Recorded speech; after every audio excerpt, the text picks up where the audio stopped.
Mesdames, Messieurs, bonjour et bienvenue dans votre rendez-vous de 13 heures au Bénin. Voici le sommaire. Célébration anticipée de la journée de l'enfant béninois avec les enfants des forces de défense et de sécurité tombés en mission commandée. Les ministres des Affaires sociales et de la microfinance, de l'Intérieur, de la sécurité publique et de la défense nationale étaient à la caserne de la garde nationale de Dessa, commune d'Alada, pour exprimer à ces enfants en situation de précarité du fait de la disparition précoce de leurs parents toute la solidarité du gouvernement. Reportage à suivre dans un instant. Ensuite, deux jeunes hommes albinos actuellement hospitalisés au CNHU de Cotonou appellent à l'aide. Atteints d'un cancer de la peau, les jeunes ont développé une gangrène au niveau du cou qui altère leur santé. Ils en appellent toutefois à la compassion des autorités à divers niveaux. Vous les entendrez dans un instant. Et puis enfin, après son poste de présidente de l'Institut national de la femme, elle est à nouveau appelée par le chef de l'État, Patrice Talon, pour sévir à ses côtés. Quel est le parcours de cette personnalité politique qui semble être pour Patrice Talon la bonne personne au poste de conseiller à la santé? Vous aurez les détails dans un instant. Et voilà pour vous le sommaire de cette édition. À nouveau, bonjour et bienvenue si vous nous rejoignez. Célébration anticipée de la journée de l'enfant béninois avec les enfants des forces de défense et de sécurité tombés en mission commandée. Les ministres des Affaires sociales et de la microfinance, de l'Intérieur, de la sécurité publique et de la défense nationale étaient à la caserne de la garde nationale à Dessa. Nous sommes dans la commune d'Alada pour exprimer à ces enfants en situation de précarité du fait de la disparition précoce de leurs parents toute la solidarité du gouvernement. L'événement a pris une allure de fait puisque ces orphelins ont reçu à l'occasion leur cadeau de Noël et certains parmi eux leur carte d'assurance santé. Le point dans ce reportage. Ils auraient été bien plus heureux, ces enfants, d'accueillir leur papa en de pareilles circonstances. Mais en lieu et place de ceux qui ont poussé le sens du devoir jusqu'au sacrifice suprême, ils accueillent, non sans enthousiasme, 3 ministres du gouvernement.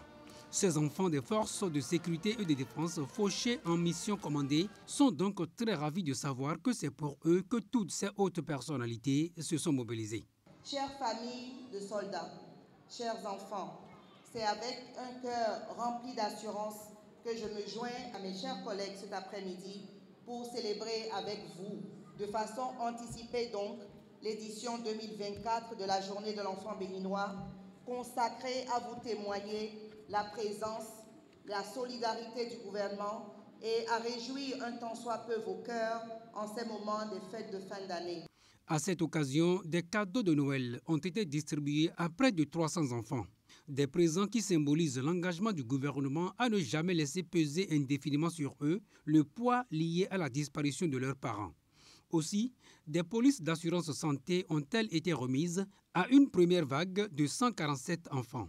Cette police d'assurance santé est l'une des nombreuses mesures que le gouvernement a prises pour alléger leurs préoccupations matérielles et leur permettre de se concentrer sur la reconstruction de leur vie après le tragique départ de leurs parents. Elle couvre les frais médicaux, y compris la consultation, l'hospitalisation, les médicaments et les soins spécialisés.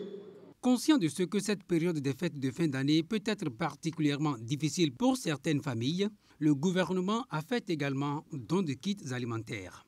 Ces initiatives ne sont pas seulement des aides matérielles, mais elles apportent également réconfort et espoir dans nos vies. Je voulais dire merci pour tout ce qu'ils nous font et je souhaiterais qu'à chaque année, ils puissent nous aider. Ces enfants n'ont pas d'inquiétude à se faire puisque l'article 11 de la loi 2022-028 du 7 décembre 2022 dispose que les enfants mineurs des personnels décédés ou disparus avérés au cours des opérations de sécurisation et de défense ont droit jusqu'à l'âge de 21 ans à la protection, au soutien matériel, financier et moral de l'État. Ces images peuvent être choquantes. Deux jeunes hommes albinos actuellement Hospitalisé au CHU de Cotonou, appelle à l'aide atteint d'un cancer de la peau. Les jeunes ont développé une gangrène au niveau du cou qui altère leur santé, justement. Et puis, ils en appellent toutefois à la compassion des autorités à divers niveaux. Je vous invite à les suivre au micro de Esther Tofa et des Rompévis. C'est un cancer que j'avais depuis plus de 5 ans quand j'étais emballé. J'ai déjà opéré ça 2 fois.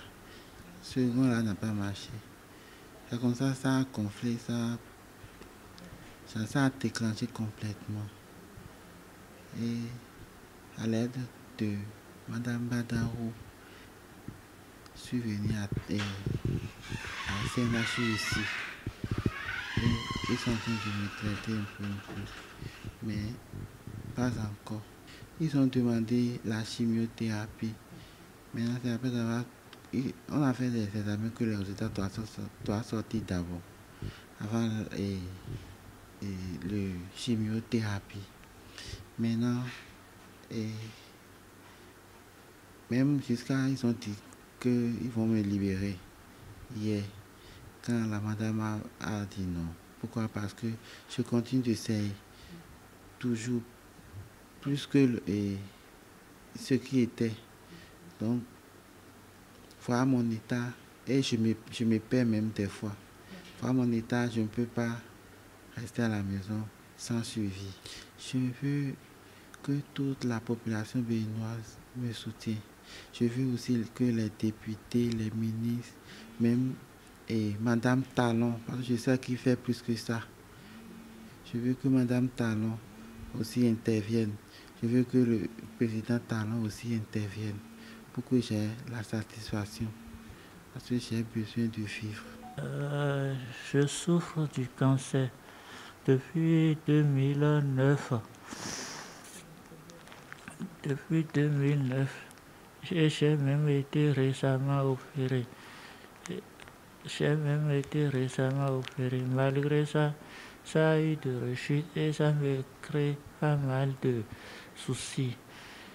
Ma présence ici, j'ai eu appris la nouvelle de mon frère Arnaud. C'est surtout ça qui m'a motivé et je me suis dit que je vais passer le voir. Donc, sur ce, j'implore la clémence, la miséricorde des autorités de notre pays à nous venir en aide, spécialement Christophe Haïti, la première dame de notre pays, y compris notre cher président de ce pays, qu'il me vienne en aide pour que je puisse trouver satisfaction. J'implore toutes les députés, je sollicite leur clémence, leur pardon, leur miséricorde, qu'ils me viennent en aide afin que je puisse trouver satisfaction. Et bien voilà à l'instant les images de ces deux jeunes hommes albinos actuellement hospitalisés au CHU de Cotonou qui appellent donc à l'aide atteints d'un cancer de la peau. Les jeunes ont développé une gangrène qui au niveau du cou altère leur santé. Le président de l'association des albinos du Bénin et la mère de l'un des patients rencontrés sur les lieux ont exprimé leur gratitude à l'endroit des bienfaiteurs et bienfaitrices. Ils ont également soutenu l'appel au secours lancé par les deux jeunes hommes souffrants. Nous avons commencé ce traitement depuis le 13 janvier 2009, ici à Lorel avec le professeur Adjibabi en complicité avec le docteur Volouré. Depuis ce moment, on n'a plus de cas graves. Les boutons viennent, on enlève. Mais en 2023, j'ai constaté encore l'apparition de ganglions sur le cou droit. Ce qui nous a fait amener à l'hôpital de Zivie. N'ayant plus les moyens comme hier, j'ai pris par l'hôpital La Croix de Zivie quand les chirurgiens missionnaires étaient arrivés. Et c'était le 12 février 2024 que le médecin Giovanni l'a opéré. À ma surprise, j'ai encore constaté qu'en mai, ça a encore repoussé. De mai à aujourd'hui, c'est ce que ça a donné. Ça saigne, ça fait la plaie. Bon, vraiment, c'est devenu compliqué. Et d'après les analyses, les médecins me disent que c'est le cancer de la peau qui se développe ainsi. Il va falloir qu'on fasse la chimiothérapie. Je n'ai plus rien. Manger même, c'est difficile. J'ai tout vendu. Je suis entourée de dettes.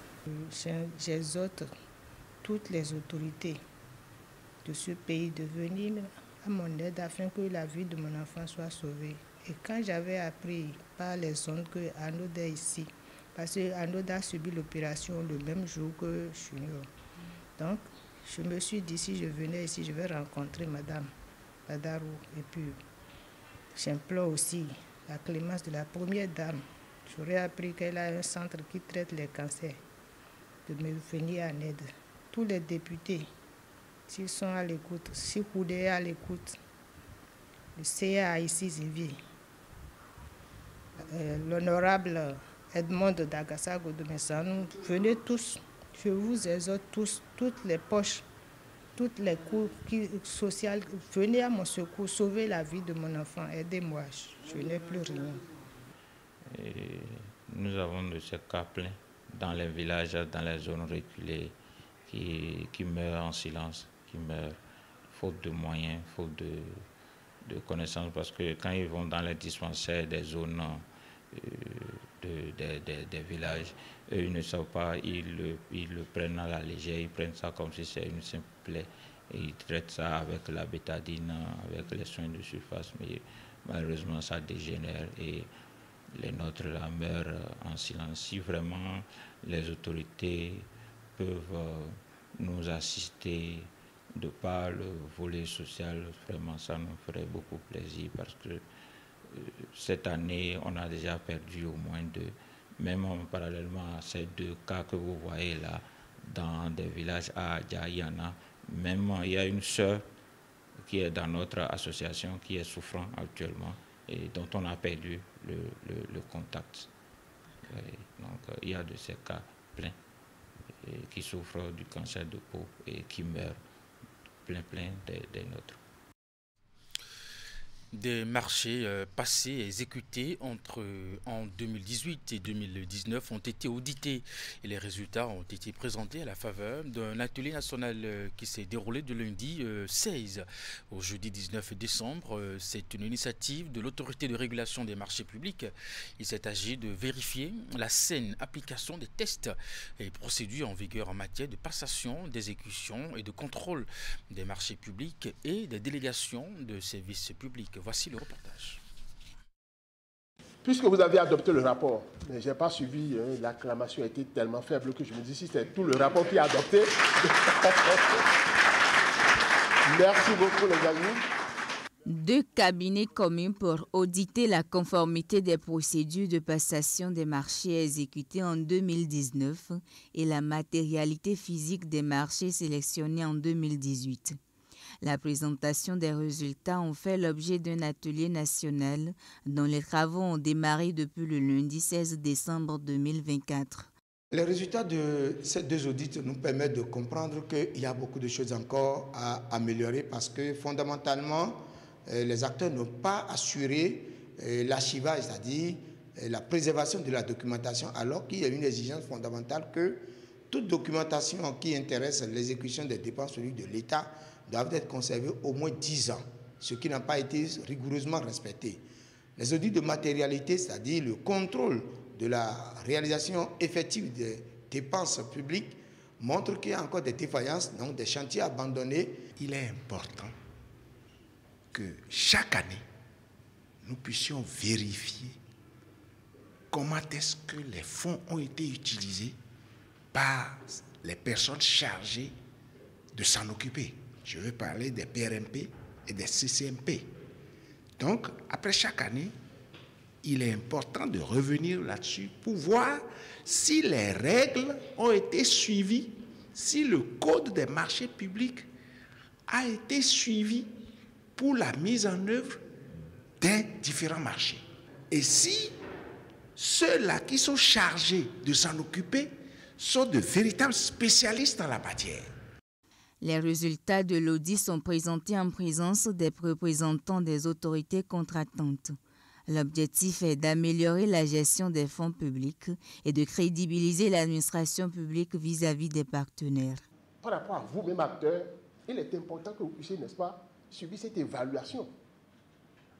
Ce n'est pas une question intitulée personnelle forcément, mais lorsque je prends l'autorité contractante, c'est une suite de succession d'acteurs. Il est important que ce qui s'était passé, on puisse s'en inspirer pour corriger et apprécier, donc, n'est-ce pas, ce qui va venir après. C'est pour cela que c'est l'institution qui est concernée en réalité. Et ceux qui sont en poste aujourd'hui, c'est vrai, très peu sont encore en poste. Si on prend 2018 et 2019, très peu sont encore là, sinon qu'il n'y a pratiquement plus. Mais c'est une nécessité pour vous de savoir ce qui s'était passé, pour éclairer davantage le système. Après la validation du rapport général des audits, il revient à l'autorité de régulation des marchés publics de prendre ses responsabilités. Elle a le pouvoir de s'auto-saisir pour faire corriger les défaillances relevées sur le terrain conformément au Code des marchés publics et des délégations de services publics en République du Bénin. La réalisation de ces audits a été financée par la Banque mondiale. Retour sur le discours du chef de l'État à l'Assemblée nationale, Patrice Talon, était devant la représentation nationale ce vendredi 20 décembre pour délivrer son discours sur l'état de la nation, un exercice qu'il fait depuis 2016. Que peut-on retenir de ce discours? Emma Rodonou était au Parlement, il fait le point. Dans ce discours sur l'état de la nation, Patrice Talon a commencé par énumérer les points d'insatisfaction, et ils ne sont pas nombreux. Seulement 2. Le seul domaine dans lequel nous sommes toujours à la peine reste celui de la lutte contre le terrorisme sur la frontière nord du territoire. Malgré nos efforts qui nous permettent de contenir le mal, voire de le faire reculer, nos forces de défense et de sécurité positionnées sur nos lignes de frontière nord continue d'être éprouvée par des terroristes en totale liberté dans des pays voisins. Cependant, je peux vous affirmer que les investissements qui sont en cours, tant en matériel, en infrastructure qu'en ressources humaines, nous permettront, sous peu, de tenir les terroristes loin de notre territoire. Honorables députés, la cherté de la vie et le faible pouvoir d'achat du plus grand nombre d'entre nous demeurent aussi pour moi un point d'insatisfaction et de peine. Mais en vérité, un pouvoir d'achat suffisant pour chacun de nous tous n'est-il pas l'objectif final de notre action commune? Mais au-delà de ces points d'insatisfaction, il y a, selon le chef de l'État, des succès à célébrer. Du bon, du beau, du sérieux ont été réalisés dans mes domaines tels que l'eau, l'énergie électrique, la mécanisation agricole, l'industrialisation du pays et les infrastructures routières. L'eau potable n'arrête pas de gagner de plus en plus de localités et s'établit en cette fin d'année à 80% de taux de pénétration de la population, contre 42% en 2016.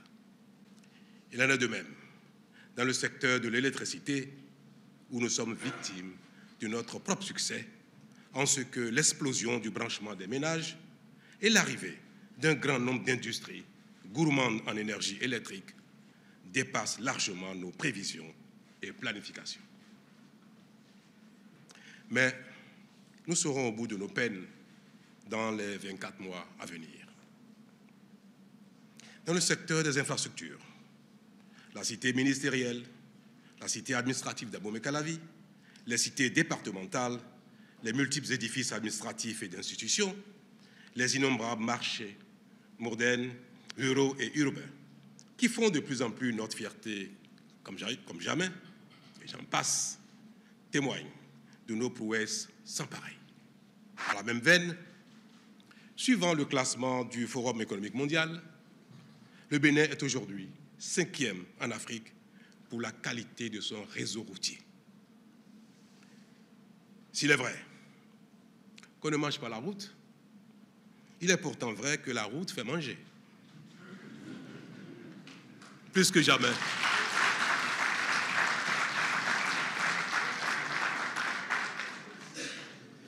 Plus que jamais, nous pouvons affirmer que le chemin du développement passe par le développement de la route.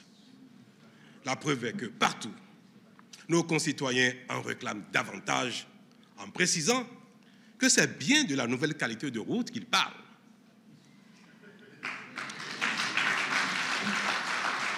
Pour ce qui est des résultats déjà obtenus et même des perspectives, Patrice Talon proclame que le Bénin a trouvé son chemin. Et ce chemin, il ne sera plus question que le Bénin le quitte, a-t-il déclaré sentencieux. Le Bénin, notre pays, a trouvé son chemin. Et cela est irréversible. Peu importe l'opinion et le souhait des nostalgiques en quête d'un retour à notre passé honteux.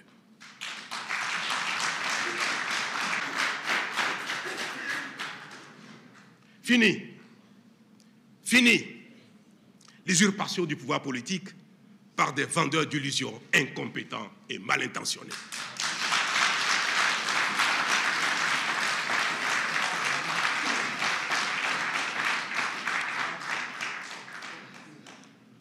Aucune supplication, aucun râlement, aucune menace ne nous fera reculer.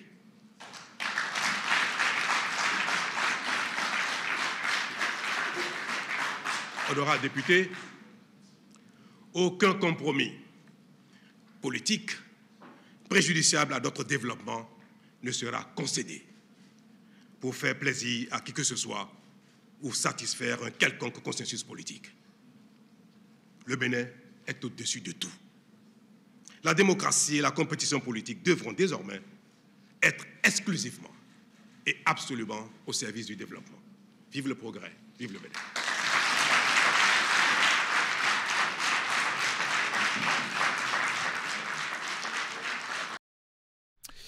Et puis ce discours du président de la République sur l'état de la nation n'a pas manqué de susciter des réactions des députés et d'autres personnalités. Je vous invite à suivre les propos recueillis par Emma Rodono.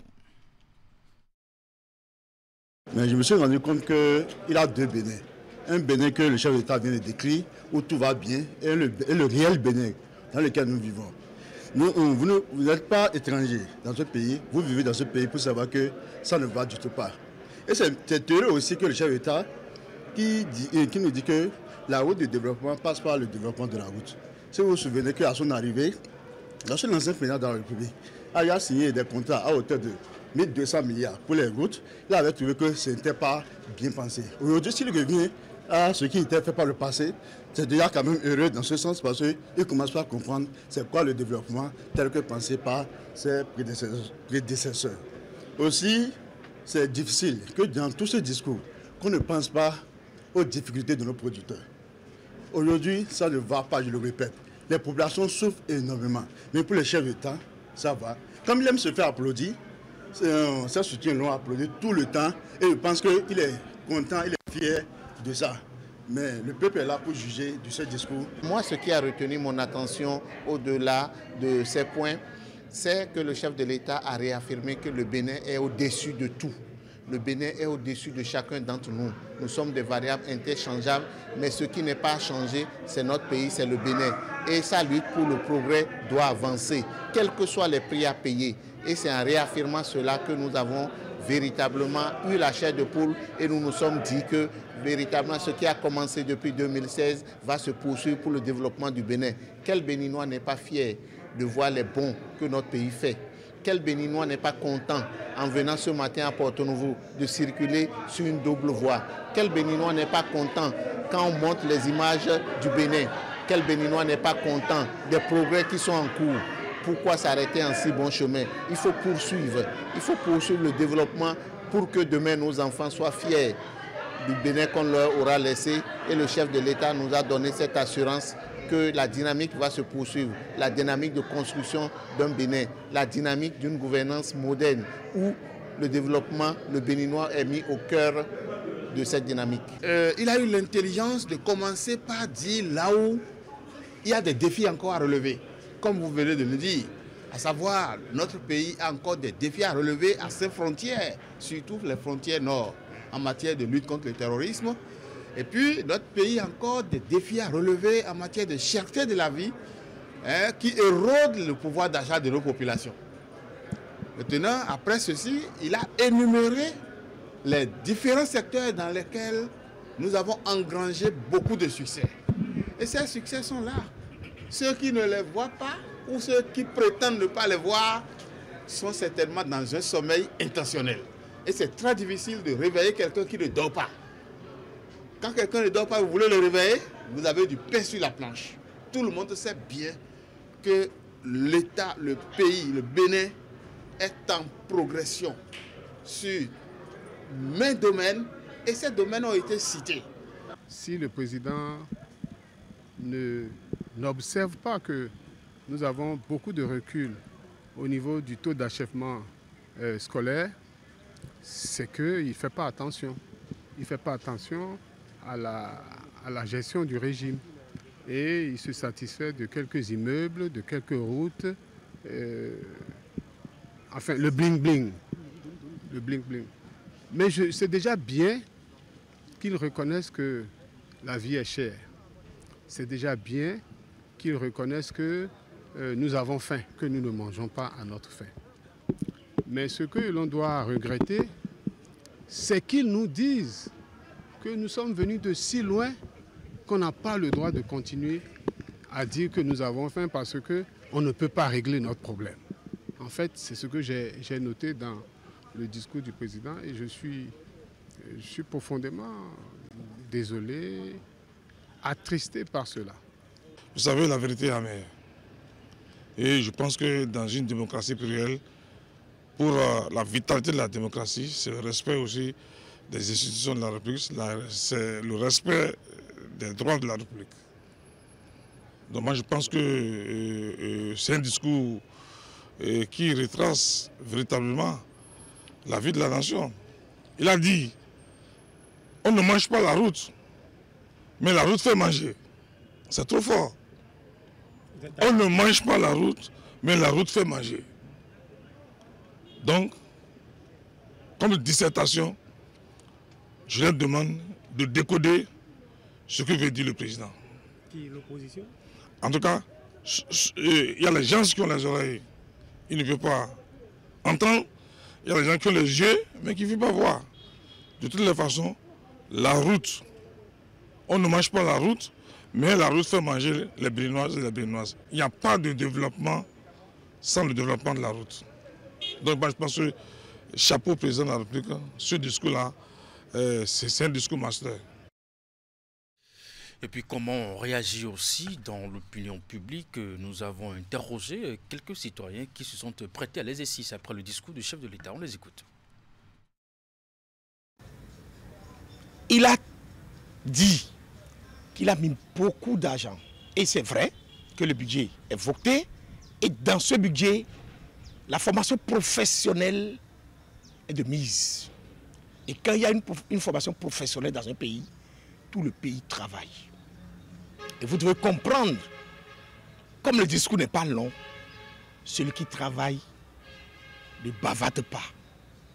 Et c'est d'ailleurs pour ça, il a même dit, même si on ne mange pas la route, c'est du développement. Et aujourd'hui, nous ne pouvons plus avoir des gens, des vendeurs d'illusions, ceux qui passent dans les quartiers. Je suis chef au fond, je suis président de ci, et ils vendent des illusions au peuple. La politique doit être au service du développement. Il faut dire quand même que c'est un point très succinct et que moi j'ai vraiment apprécié parce qu'il y a des axes sur lesquels je l'attendais et effectivement j'ai été très satisfait. J'ai pu retenir 3 éléments majeurs dans ce discours. qui était que le président est revenu sur l'aspect sécurité du pays. Ça me tenait vraiment, vraiment à cœur. Vous savez que nous sommes des acteurs du génie rural. Nous travaillons un peu partout dans le pays et je suis quand même sensible, un grand observateur de cet aspect et ça me tient vraiment à cœur. Et j'ai été très, très sidéré par le discours du chef de l'État qui, dans son adresse à la nation, a vraiment commencé par ce point et nous a dit ce qui est fait, comment nos forces de l'ordre et de sécurité sont à pied d'œuvre pour quand même contenir ces menaces que nous avons de plus en plus vers notre frontière et nous a promis que des moyens de plus en plus conséquents seront alloués à nos forces de l'ordre pour pouvoir contenir ça. Parce qu'aujourd'hui nous parlons de développement, c'est parce que nous sommes en paix. Et pour moi, c'est un point très très capital. Et si le chef de l'État était passé à cause de ce point sans nous dire ce qui se fait, et pour que nous soyons de plus en plus en sécurité, je me dirais quand même qu'il y a quand même quelque chose qui a manqué dans son discours.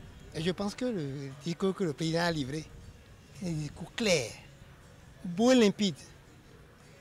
Il place la nation au centre du développement. Tout ce qu'il fait, c'est pour la nation. Et il ne fléchit aucun obstacle pour réaliser ce que la nation veut. Pas l'individu, ce que la nation veut. C'est très important. Et c'est un discours opportun. Le peuple attend ça. C'est un discours qui dit ce que c'est que l'éducation. Ce que l'éducation va nous apporter demain. Parce qu'aujourd'hui, nous sommes là. Demain, il faut former le cadre pour être compétent. Parce que si on veut détruire le pays, il suffit de former des gens médiocres. Donc il refuse la médiocrité. Il faut doter le peuple des cadres compétents, des cadres prêts à véritablement travailler pour la beauté de la nation. Dans la suite de cette édition, elle est récemment nommée ministre conseil à la santé après son poste de présidente de l'Institut national de la femme. Elle est à nouveau appelée par le chef de l'État Patrice Talon pour sévir à ses côtés. Quel est le parcours de cette personnalité politique qui semble être pour Patrice Talon la bonne personne au poste de conseiller à la santé? Je vous invite à suivre son portrait avec Vigila Roléon. Claudine Prudencio est diplômée en sciences juridiques de l'Université nationale du Bénin, devenue l'Université d'Abomey-Calavi. Ces domaines de compétences couvrent entre autres l'arbitrage commercial international et les techniques de médiation, de conciliation et de négociation, les techniques d'investigation en matière de crimes économiques et de blanchiment et le droit de la concurrence dans l'espace UEMOA. Elle est femme politique, ancienne ministre de l'Artisanat et du Tourisme sous le régime Boni Yayi et ancienne députée à l'Assemblée nationale des 6e et 7e législatures, présidente de la Commission de l'éducation, de la culture, de l'emploi et des affaires sociales, ainsi que membre du Parlement panafricain en Afrique du Sud. Elle fut également présidente du groupe parlementaire d'amitié Bénin-Japon. Claudine Prudencio est titulaire d'une maîtrise S sciences juridiques, option droit des affaires et carrière judiciaire, d'un diplôme d'études approfondies en droit international du développement à Rome, en Italie, et d'un DESS en gestion de la micro-entreprise au CIESA, entendez Centre international d'études supérieures appliquées.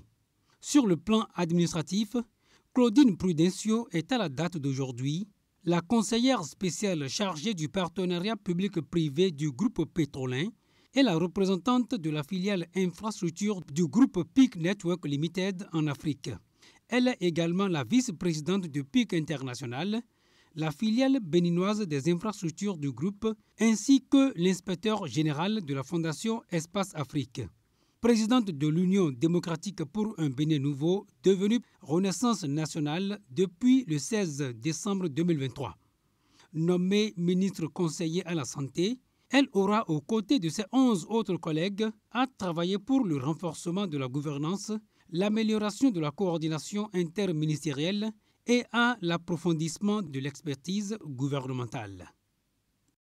Et pour finir cette édition, sur demande du chef de l'État, le Bureau national de la Chambre d'agriculture a dépêché des équipes sur le terrain pour une tournée d'appréciation des interventions du gouvernement au profit des producteurs agricoles que retenu de l'étape des communes de l'Ouémé Plateau. Aruna Lawani, premier conseiller du Bureau national de la Chambre d'agriculture, nous fait ici le point.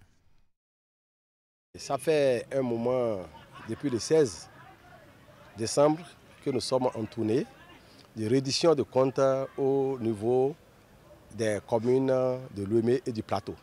L'idée est de rencontrer les acteurs agricoles pour recueillir leurs avis, pourquoi pas leurs ressentis par rapport au PAG1 et PAG2.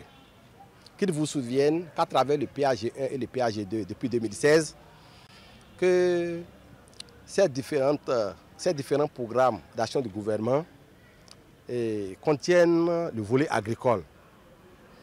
Ce volet agricole qui est dédié aux agriculteurs devrait être évalué par les agriculteurs eux-mêmes. Et c'est cet exercice-là que nous sommes en train de faire. Je ne cacherai aucun secret en vous disant que cet exercice a été apprécié, voulu et accepté par le chef de l'État lui-même. Ce que nous sommes en train de faire ici est vraiment de l'innovation dans le secteur agricole, parce que de vécu d'homme, on n'a jamais vu un chef de l'État qui veut parler directement avec les agriculteurs sans intermédiaire. Ce qui se passe aujourd'hui est idyllique. Nous, on ne l'a jamais vu.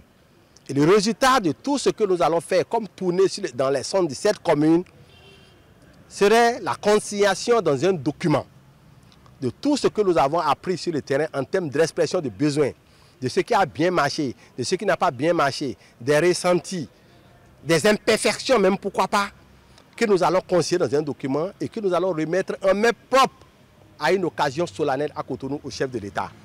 Nous sommes actuellement à l'étape de Porto-Novo et il faut dire que l'étape de Porto-Novo s'est passée dans les mêmes conditions que tout ce que nous avons vu dans les autres communes, avec beaucoup de liesse, avec beaucoup de sagesse, sans quiproquo. Nous avons démarré et nous avons fini effectivement de très bonnes conditions. Les acteurs nous ont fait vraiment le plaisir de nous donner effectivement tout ce qu'ils ressentent comme difficulté dans les pratiques quotidiennes de leurs activités. Et c'est avec beaucoup de satisfaction que nous avons consigné ces éléments dans notre document qui fera l'objet d'un compte rendu fidèle au chef de l'État le mois venu. C'est la fin de cette édition. Mesdames et messieurs, merci de l'avoir suivi. Bonne suite des programmes sur Canal 3 Télévision. À très bientôt.